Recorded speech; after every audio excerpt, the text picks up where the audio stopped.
All right, so this dream kind of it started off in what seemed like a sewer, or it really kind of wasn't a sewer. It was something kind of like the last dream I shared. It was kind of like a organic tunnel, but to me, it just for some reason I felt like this was a kind of like a way waste was disposed of. But I'm not talking like human sewers, like sewage and stuff like that. There was nothing like that.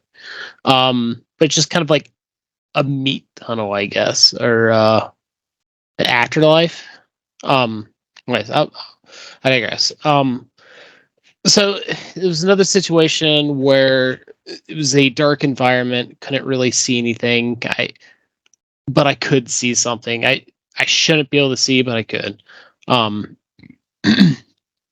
I'm working my way down this corridor, and um, kind of following behind me was a turtle, which seems to be the normal theme. There's usually like a turtle shell, turtle, or something tortoise involved in every single one of my dreams.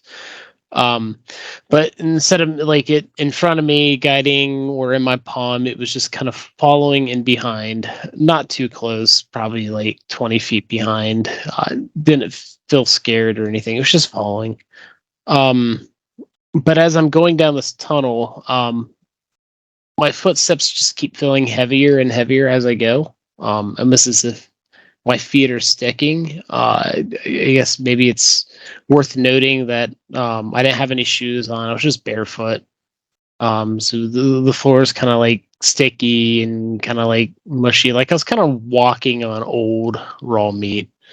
But as I'm going deeper, the light tends to get brighter. But it doesn't seem like I'm able to see better than I already am. But I start hearing voices, some off to the right, some off to the left. They're just kind of beckoning me to go either way, but there is no other passages. It's just the only way I can go is forward. But it's almost as if they want me to stop and just kind of go towards the wall. But I mean, really, the wall's like an arm's reach away. It's not like it's really far. But I'm ignoring them. One voice sounded like my ex-wife. She long story short, we're not fully divorced, but she took off with my kid and she was cheating on another guy. But usually what happens in court these days that the woman has usually, unless you can prove otherwise, it's a higher priority of custody over the child.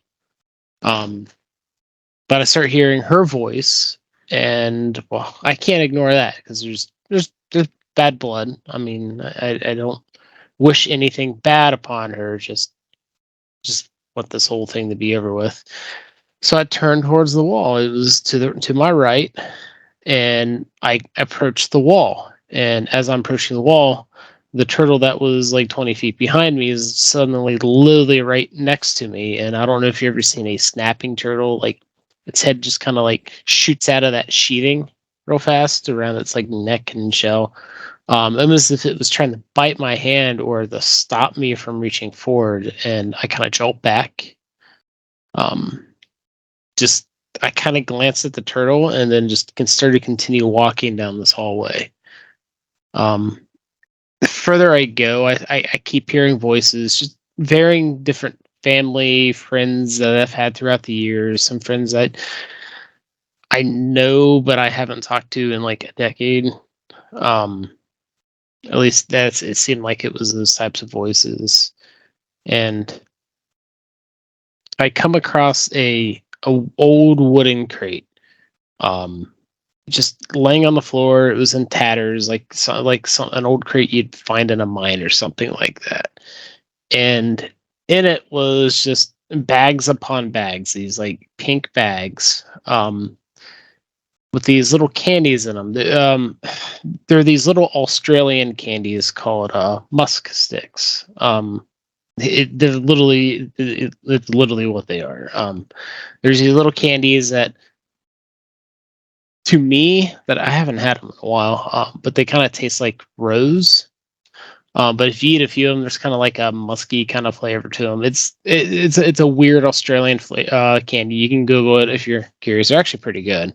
I haven't had it in years, but it was just full of them. And in fact, I forgot these even existed. And for some reason, I just picked a whole armful of them up, and then continued on down and started just chomping and snacking on them relentlessly, like I was viciously hungry. Occasionally I would drop some on the ground, and as I went, the turtle behind me was picking them up. But I got the feeling the turtle wasn't eating them because it just wanted food, almost as if it was trying to conceal that I was even there in the first place. While I'm snacking on the candy, I don't realize that I've stopped walking. The walls are starting to undulate and move. And next thing I know, my feet are starting to absorb down into like kind of the fleshy floor. At this point, I start going into a panic attack, and I'm not able to move. I'm trying to pull myself out, but instead of my feet coming out, the whole floor just kind of pulls up around my shins as if I'm part of the floor.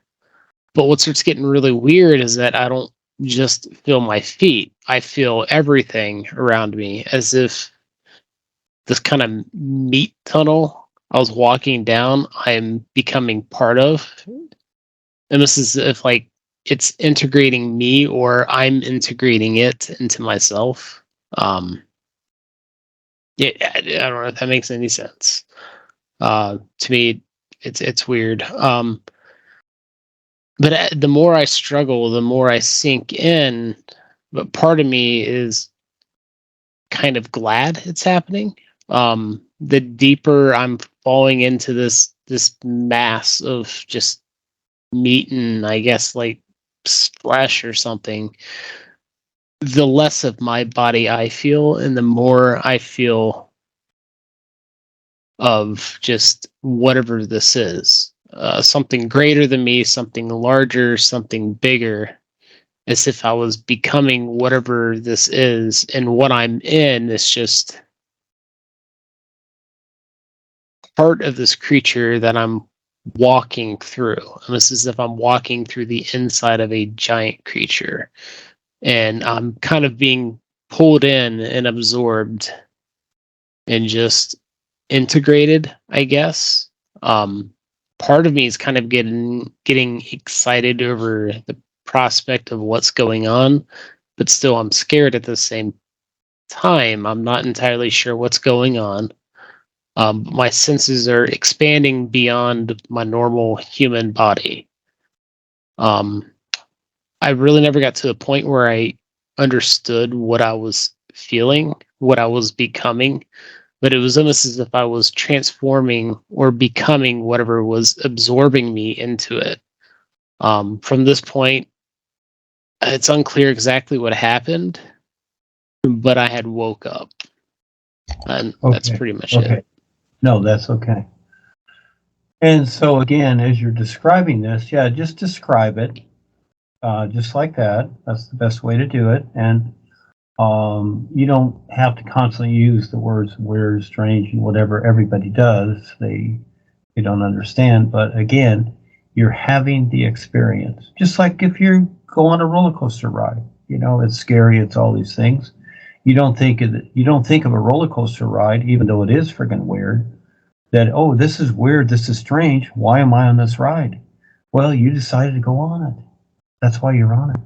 So why would it be weird or strange when you decided to go on it? And so again, referring to your other experience in the warehouse where the walls are moving and you're on the catwalk.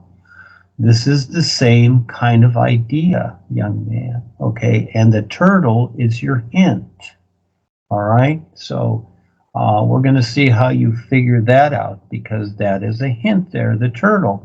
And again, you're going through this in a way, you see, again, you're going with the experience. You're telling me and you're seeing it. You're kind of going with it. You want the experience, but at the same time, it's kind of scary. Well, the thing is, that's the idea. It is actually to scare you. And just like, I talked about tonight, how agreeable you are, and mostly everybody is, to this world of being poisoned, it's like, it's all okay. So you're inside of this monster. Yeah, the monster that you're inside is the world consciousness. And all these people that you've known and past and things going on there to the right or left of you, and you just keep moving ahead, and you come across this box, and there's these Australian candies in it. Well, a lot of things go off of old sayings. And what's the basic idea of Australia? Come on, you know it. What is it? Everything wants to kill you. No, it's down under. Oh yeah. I didn't think about that. Yeah, you've heard it many times. Oh, down under. Good day, mate. Yeah, so again, there's your hint, and it's pink. That's emotional. Those are your attachments. This funny tasting candy. It's kind of funny. It's kind of this or whatever. It's weird. Yeah. Well, those are your emotional attachments. Those are the voices you're hearing. They're weird and kind of funny, but again, you're eating it, you're chomping on it because that's all you know. Again, old routines. That's all you know. And look at where you are. See? You're walking through your old routines. Is that where you want to be? No. Would you rather be at the beach with the sun shining and the beautiful blue ocean and the seagulls and some dancing girls or something? Or do you want to be in this murky animal's body sinking down, etc., etc.? See, again, you're in your old routines. It's showing you that. And at the same time, it scares the hell out of you because you don't know anything else. But now you do. Mm-hmm. So take a look at your life. Are you okay with it? Because that's where you're going. You're thinking. I was sinking down into the mass. It just I almost had this feeling, this kind of mindset that I wanted to be the creature instead of what I am now. And so let it go, shed it. So does the public, because it's easier to go with the flow. The old saying, hey, go with the flow, stay stupid like everybody else. Is that what you want? Because the end result is, yeah, that's easy. That's easy. And it's hard to not fight it, but to have the awareness to get through it and face it. But it's at the time, it seems like it's easier to go with it. But then guess what? It gets a lot harder and harder and harder. And all of a sudden, you don't know where you're at. The reptilians have done what they've done for eons. And that's why they use the humans and they do all this stuff and they abduct people, the aliens, whatever, because they're thinking that if they do this and experiment and get their DNA and drink their blood and do all this stuff because they're the real vampires, that they're going to find the fountain of youth and that they're going to save themselves. But they're not. It only gets worse. And this is what we're trying to tell them all the time. Listen to Kevin's experiences and whatever. I deal with them too. They all know me. It only gets worse if you go with it. So to stand up and be like the sun shining and to be aware, okay, there's your comparison. You want to live in the sky and be endlessly free, or do you want to be inside this creature because it's only going to get worse? Mm-hmm. Yeah, guaranteed. It's only going to get worse because you agree to it. Look at that part where you agree to it. I've faced death many times, and I just waited to the very last moment, and then I said no. Yeah, you are the decider, young man. And the reptilians, a lot of them are stepping up, but again, it's their choice, and it only gets worse for them. That's why they have those body types as opposed to compared to humans, because again, they have become so gnarly in their consciousness, just like the Klingons in the Star Trek movies, whatever, Frankenstein monster, what have you, Dracula, that's all of them, because of their consciousness. And all they can do, their life entails scaring others and making others, just fearful of them, and thinking that, oh, I'm powerful because I can scare other people, etc. Uh, it's all ridiculous because that's their act, and it's all an act. And so you want to be like them and live in this gruesomeness and this awfulness. These experiences are showing you, trying to give you a comparison here, because, yeah, that's the consciousness of the world, Phil, that you're dealing with. And all those tap lines and all those voices, those are actually part of your consciousness, etc., as you're going through your experience here. So this is a real warning and a wake-up call for you, but you're the decider. You can get through it. Oh, what was weird is that the fact that I was sinking and being absorbed into what that was, despite it being scary, kind of seems like going against the grain by allowing it to happen, almost as if the normal person would resist to get away from it.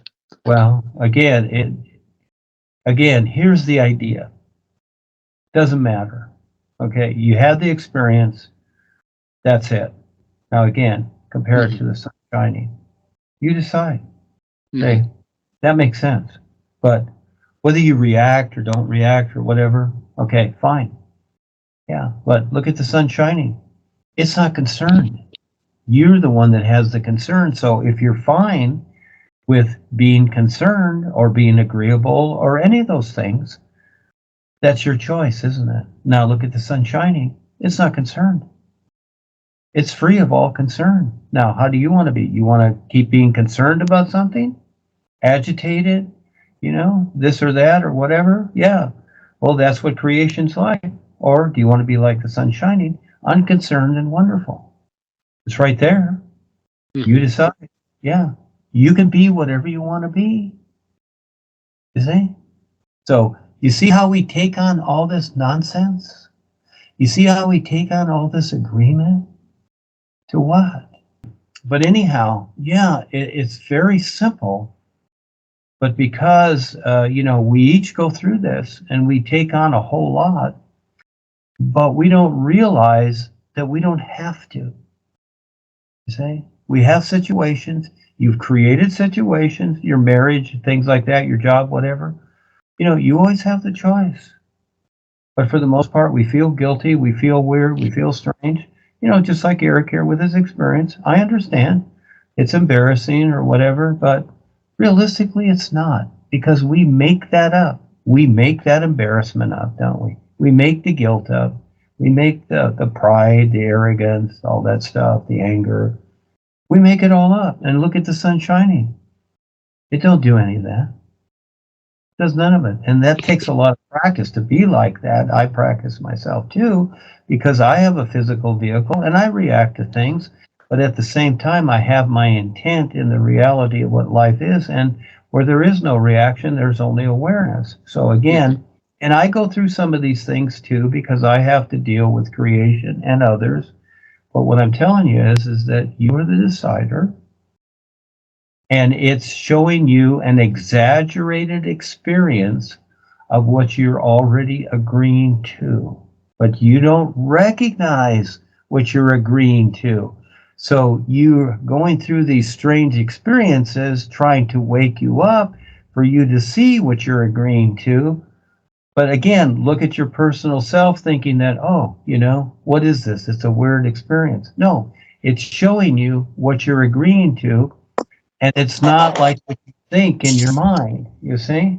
It's not at all, because you're thinking that what you're agreeing to is a particular way.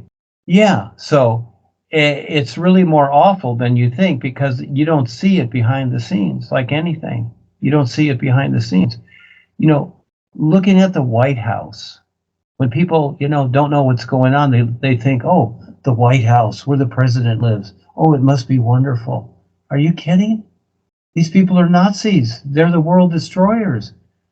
They want to kill you. That's real. It's not the pretty picture that you see. There's something else going on behind it. And this is your experience of what you're involved in. You're seeing what's really going on. And do you want to be absorbed in all that stuff? Do you want to be buried by it? You see? That's your Yeah, choice. I don't. Yeah, yeah. It's up to you. It's up to you, young man. You have all these attachments and all these tap lines, etc. And the candy is the reference. Yeah.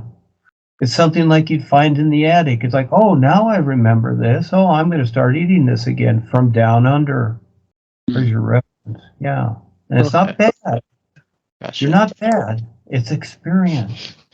And you can just take it and you can toss it, all of it, if you want, and just Hmm. be now, and then just deal with it as it comes. But you don't have to carry it. Okay? Hmm. You don't have to carry any of it. You don't have to figure it out either. It's like, whatever. The birds, they have an experience. They don't sit there and try to figure it out. They just fly away. It's like, see ya. Hmm. Yeah. You could be like the birds. You could be like the sun shining. See, that's what's so cool about being now and learning to be in every new moment and just dealing with whatever and have fun becoming more aware. Like kids. Kids don't think of the calendar. They're not wondering what the weather is going to be. They're not worried about their IRA or their career or what job they're going to have or whatever. They're just now. They're just being now.